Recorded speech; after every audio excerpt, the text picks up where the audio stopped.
People seem to have a lot of questions about raising a bearded dragon baby. I don't want you to be confused any longer, so I'm just going to dive right in.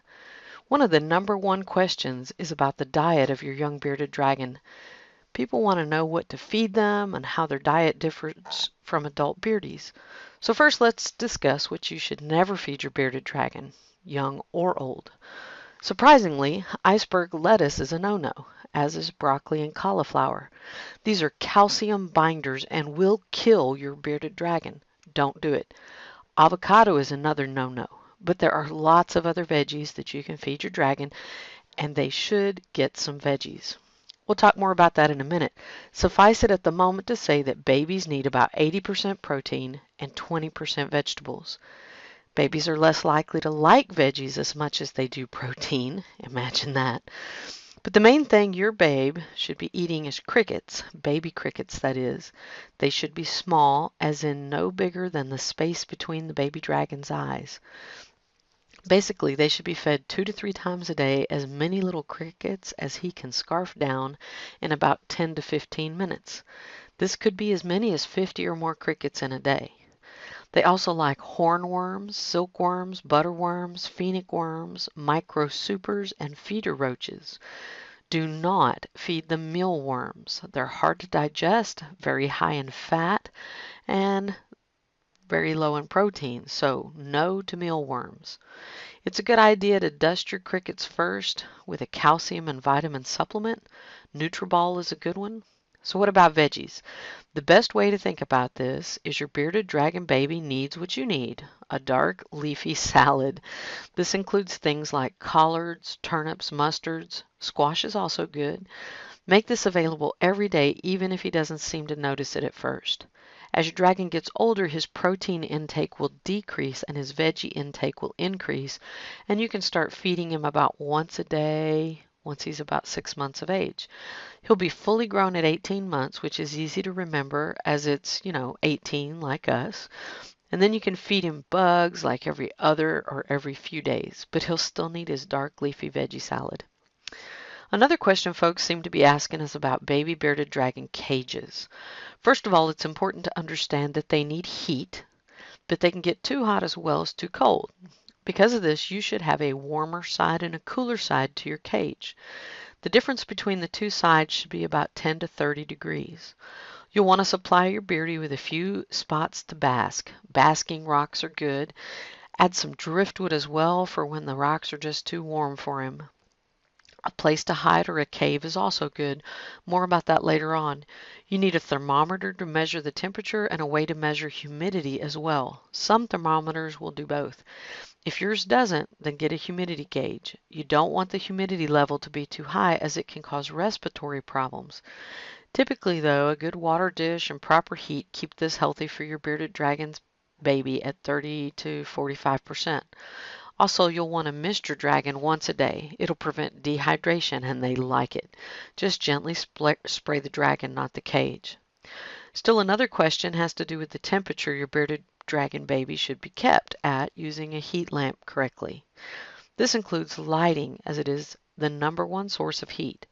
First, let me say that you should never use heat mats or hot rocks to meet your bearded dragon's heat needs. These can burn your beardie.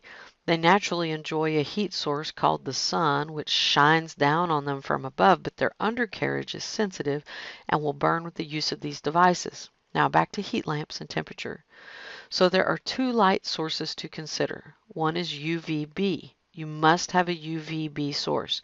It stimulates bone growth and vitamin D. You don't want your baby bearded dragon to get bone diseases, do you?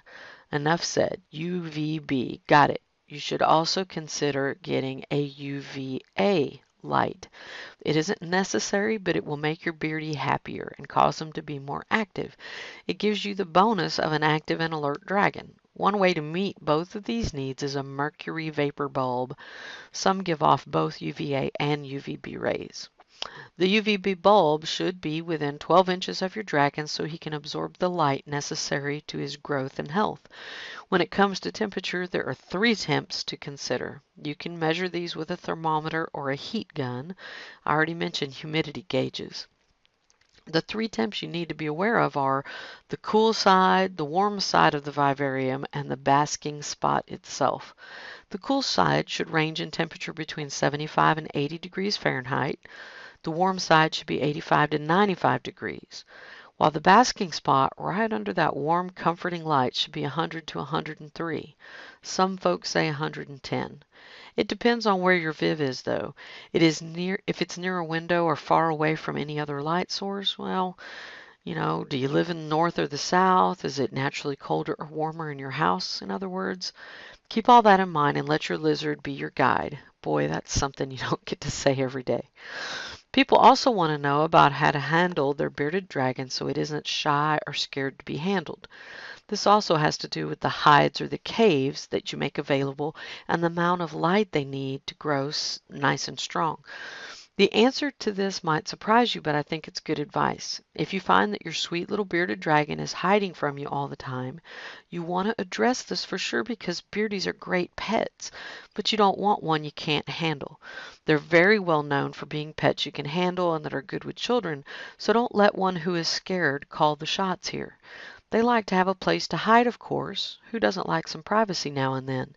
But if your baby is using it to escape the world, you will need to remove it from the cage during the day.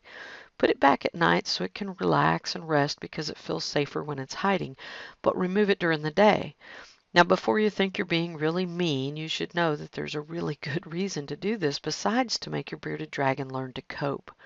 I'm not saying this is true for every beardie, just the ones who spend most of their time hiding. Here's why. Baby dragons need to bask under the UVB light for strong growth and bone development. They also need that heat for proper digestion. If they run off and hide all the time, instead their needs won't be met.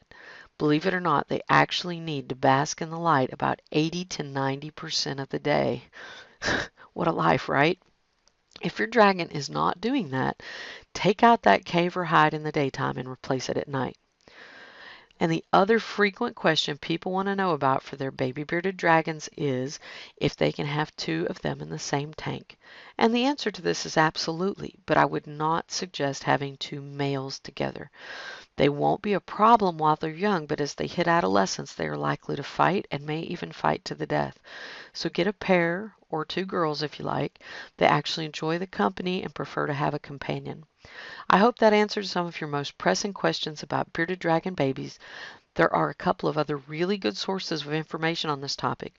I'm including the links in the description below for you to check out up here on the screen as well. If you have a bearded dragon or are considering getting one, I highly recommend both of these resources. The first is the Bearded Dragon Secret Manual. The second is the Bearded Dragon Guide. Both of these are very helpful and chock full of helpful info you will refer to over and over again, probably before you even get your dragon.